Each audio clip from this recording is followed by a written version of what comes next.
Hey there, it's Pete with GCI Turf. I hope you're having a great day today. And man, I'm liking this striping pattern. It kind of looks like a pitchfork in a way. Now look, I can't take credit for it. I didn't champion this. I didn't come up with it. I didn't create it in my mind or anything like that. I was thumbing through my Instagram one day, page that I follow. It has to do with athletic fields. I saw the striping pattern and I was like, holy cow, I need to try that.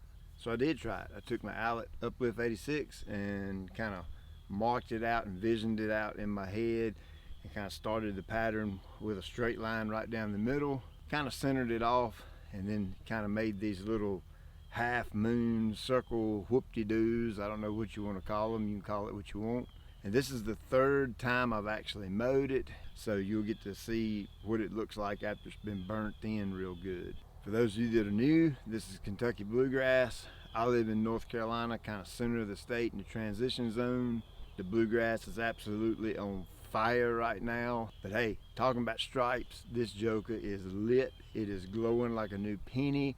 Now I'm getting ready to burn the road up and go to the GIE. When I get back, I've got three very special guests coming.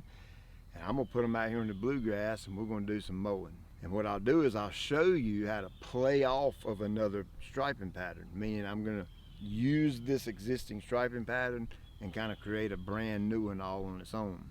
So hey, as always, I appreciate you taking time out of your day to watch. I'll check you later.